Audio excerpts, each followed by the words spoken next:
listener production. Hey there, Bension Siebert with your afternoon edition of The Briefing. Something you might not know about me, but maybe you could have guessed, is that I am a massive nerd. I love elections. And by a pretty wild coincidence, this year is actually going to be the biggest election year in world history. About 40% of the world's population, billions of people, will be going to vote in the polls this year. Now stay with me, this is the important bit. Many of these elections might actually threaten democracy in the countries where they're being held, depending on the results. So whether you're an election nerd like me or just here for the drama, 2024 is going to be a huge year. Sasha Barbagat, the morning host of The Briefing, and I sat down to chat about it. All right, Bension, let's first understand better the whole scale of this. How many countries are going to the polls this year?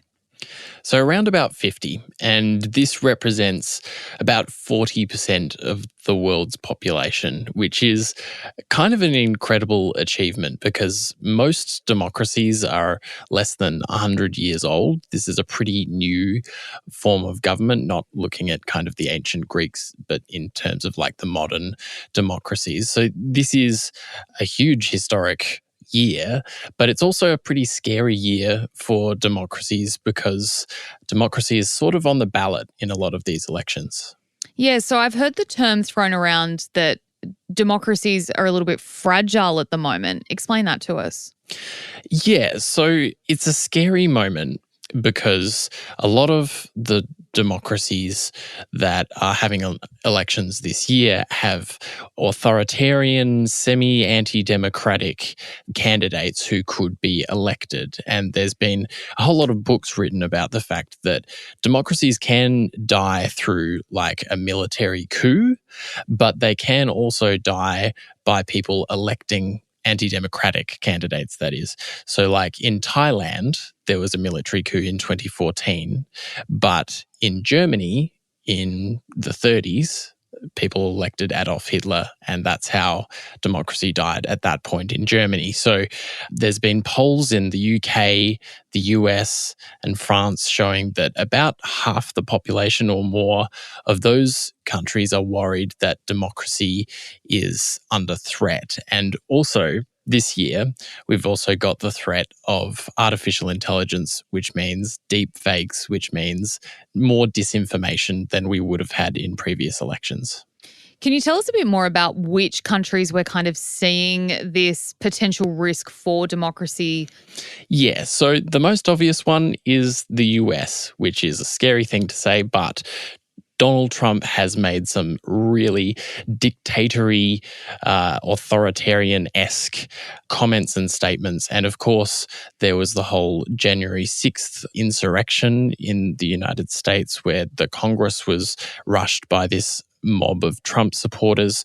And he gave this quote which said, "I'm not going to be a dictator except on day one because I want to close the border and I want to drill, which is about his oil policies. And he's also planning to deport a lot of people. So that's a worry. There's also elections in Europe, Austria, Belgium, Croatia, Finland, and the fear is advances by sort of nationalist, populist, anti-migrant, xenophobic parties of the far right, which do pose a threat historically to democratic traditions. And last year, there was also an election in Slovakia where there was a deepfake audio that was released a couple of days before the election. And this was in the blackout period where the media is not allowed to talk about the election. And they showed one of the party leaders allegedly wanting to put up the price of beer and also wanting to rig the election. Now, there's serious doubts as to whether this audio is actually him speaking, but it just shows how possible it is for fake information to potentially influence a significant election in this time that we're living in.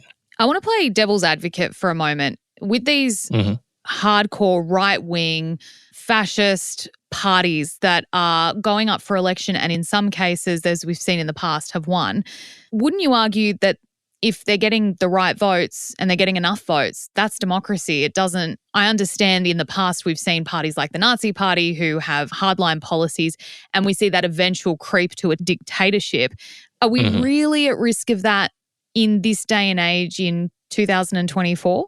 Well, in some ways we are, because one of the key issues with democracy, which Winston Churchill famously may or may not have said, democracy is the worst form of government except for all those other forms that have been tried, is that Democratic candidates have to agree to norms. It's not enough for Democratic candidates to follow the law and for the court system to work properly and that kind of thing. They also have to treat their opposition as legitimate, and they have to not use the power of the state to crush their opposition.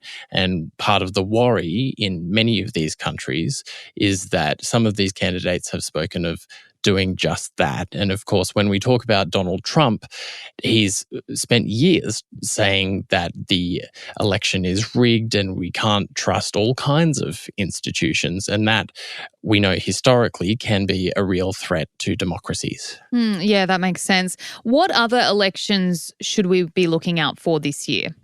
Okay, well, I'll run you through a quick list. We've just seen the election in Taiwan where William Lai won despite the warnings from China that he was a, quote, war maker and troublemaker.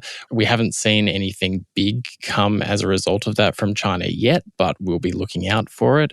The next one is in Indonesia in February. There's 270 million people in Indonesia. It is a huge exercise in democracy. There's a candidate there who is a general who was once denied a visa in the US for alleged human rights abuses.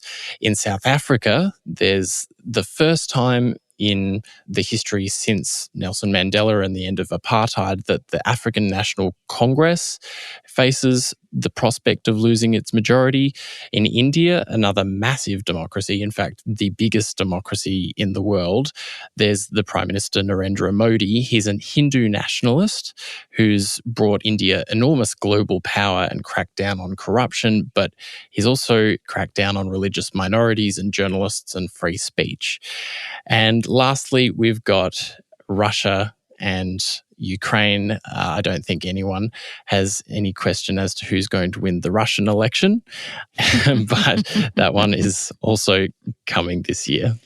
Yeah, that's another one that we're going to be keeping an eye on. Look, Australia's not going to miss out either. We've got a couple of elections happening. Tell us about them. That's right. So there's the state election in Queensland and elections in the ACT and the Northern Territory. Plus, there's also a by-election happening in March, which is an election for the single federal seat of Dunkley in Victoria. And that was because of the death of one of Labor's MPs, Peter Murphy.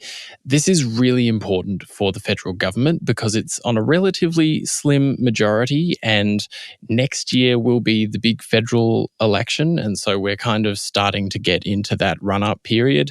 And for the coalition, it's going to be an important test for the Peter Dutton theory of how they might get elected next year. That is, that they can win outer suburb seats, even though they might not be able to get back those teal seats, which are the inner suburb ones that they lost a lot of at the last election. And of course, there will be the by-election in Cook to replace Scott Morrison, who's just announced that he's going to resign from federal politics next month. It's crazy to think that we are heading to the polls next year in a federal election. I swear I blinked and we've gone from 2022 and Anthony Albanese winning, and now we're going again. And I know it's next year, but as soon as you start saying something's next year, it feels like it's imminent. Bension, super interesting chat. Thanks so much for taking us through all the votes happening across the world this year. Thanks so much, Sasha. That's all for your afternoon briefing. Thanks so much for listening. Sasha and the morning team will be back in your feed from 6 a.m. tomorrow, and I'll be there in the afternoon at 3. And we want to hear from you. Is there a story that you think needs investigating? Do you have feedback on the show? Hit us up on Instagram at The Briefing Podcast, send us a DM and hit follow. I'm Bension Siebert. Thanks for listening.